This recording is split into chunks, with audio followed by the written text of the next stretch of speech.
Hello! One of the things that make the mixed martial arts arena incredible is the dynamic nature of the sport. Constantly, someone comes along and crushes what we thought we knew. Whether it be Lyoto Machida, the Ryo of real life showing us the true practicality of karate, Kung Lee, or Zabit Magomed Sharipov showing us Sanda, Taekwondo. Of course, no one discipline is ever enough to survive the ruthless nature of this world, but when the window is presented and the timing felt, it appears. Even moves we thought were only good for stretching have a place here. Now, when we think of elbows, primarily the reverse elbow or back elbow, Jon Jones' spinning back elbow might come first to mind. Where a traditional elbow would have a similar kinetic chain to a hook, the reverse elbow has more engagement from the large muscles found on our backs. Due to its low utilization, the spinning back elbow abused a psychological blind spot for Jones. Often, off a punch or wrestling shoot, he would trigger a flinch one way only to have his elbow come another. But this is not like the one Jon Jones uses. It's even rarer than the spinning back elbow.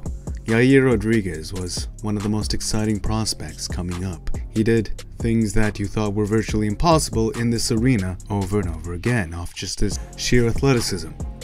The scary part was, he did not get tired, and he just kept landing with these wild and outlandish moves.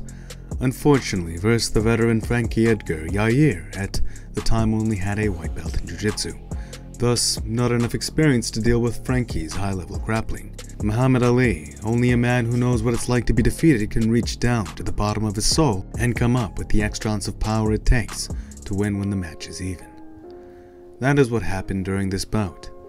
Both were landing shots, the Korean zombie with his durable chin walking forward with a more orthodox style. Meanwhile, with head movement and flair, Yair appeared the reverse.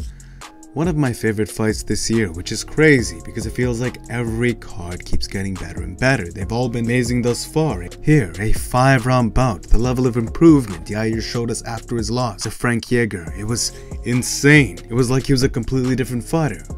Much more composed, playing chess opposed to spamming big moves. Then, at the last 2 seconds of the bout, for the steel chin zombie, the lights just went out. This technique was incredibly weird. No one who I was with ever saw anything like it. The closest I can recall was Anderson Silva's reverse elbow, where he would lean in to give himself a better line of attack while simultaneously exploit the shelled method of guarding his opponent would flinch too. This was different though. In the last few moments, Yair was taunting. He wanted Chan Sung Jung to extend. Stand shifting in the final moment, only mere seconds left on the clock. Yair Rodriguez received exactly what he wanted. Ducking the strike and weaving in, simultaneously came a reverse elbow from below.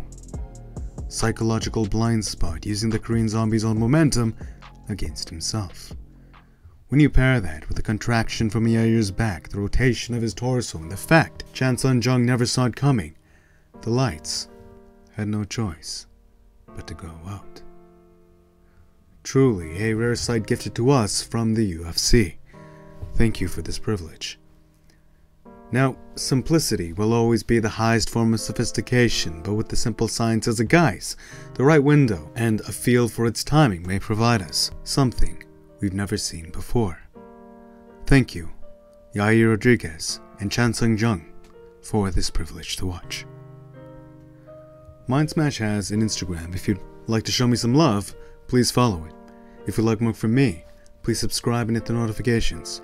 Thank you if you did. Smash the like button if you enjoyed. It's good karma. And until next time, peace.